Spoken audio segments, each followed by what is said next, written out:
হাসনাত আব্দুল্লাহ একটা চরম বেয়াদব। এই কথা কিছুদিন আগে কিছু মুরব্বীরা বলতেন। এখন যা দেখা যাচ্ছে মানুষ বলছে যে তার বেয়াদবি দিন দিন বেড়েই চলেছে। দেখেন তার বেয়াদবির কি লেভেল, কোন ইউনিয়নে কতজন মানুষ আছে, কত টাকা সেই ইউনিয়নে বরাদ্দ, কোন কোন প্রকল্পে কাজ হয়, এলজিইডি কি, পিআইও কি, পিআইওর কাজ কি, একবারে পাওয়ার পয়েন্ট খুলে প্রেজেন্টেশন খুলে সবকিছু সে লাইভে এসে দেখাচ্ছে। এইগুলা কিন্তু বাংলাদেশে ছিল না। এখন এই একজনের জন্য বাকি ২৯৯ জনের এই নতুন জিনিস করতে হবে। সংসদ সদস্য হয়ে তারা বিপদে পড়ে গেছে আসলে একজন বেয়াদবের জন্য।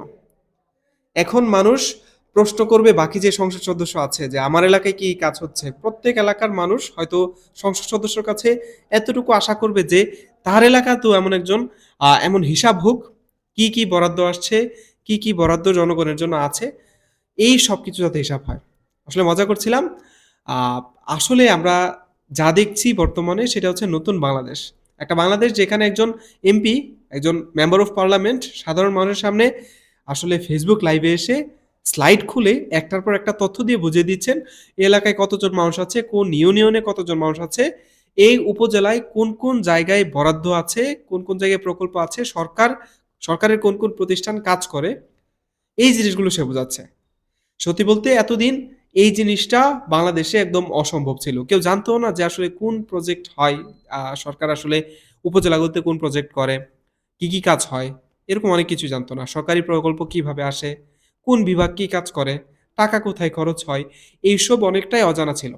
কিন্তু এই সংস্কৃতি এখন শুরু হচ্ছে এই যারা ইয়াং জেনারেশনের এমপি আছে, যাদেরকে পাকনা বলা হয়, তারা এই জিনিসটা শুরু করেছে। যেখানে এমপিরা সামনে এসে এরকম ব্যাখ্যা করবে তাহলে আমার মনে হয় যে ধীরে, ধীরে যে বাংলাদেশের রাজনীতির যে ধরন সেটাই বদলে যেতে পারে। আর মানুষ আরো সচেতন হবে। আর জনপ্রতিনিধিরাও মানুষের কাছে জবাবদিহিতা করবে যদি এই সিস্টেমটা আসলে বাংলাদেশে ভালোভাবে চালু হয়। কিছুদিন আগে দেখতাম তাদেরকে পাকনা বলে থামিয়ে দেওয়া হতো। তাদেরকে মানে ভুল ধরিয়ে না দিয়ে পাকনা বলা হতো। আমার আশা থাকবে তাদেরকে যারা ইয়াং আছে তাদেরকে পাকনা না বলে তারা আসলে যেই কাজগুলো করছে সেগুলোর ভুলগুলো ধরিয়ে দিন, তাহলে তারা আরো ভালো করতে পারবে।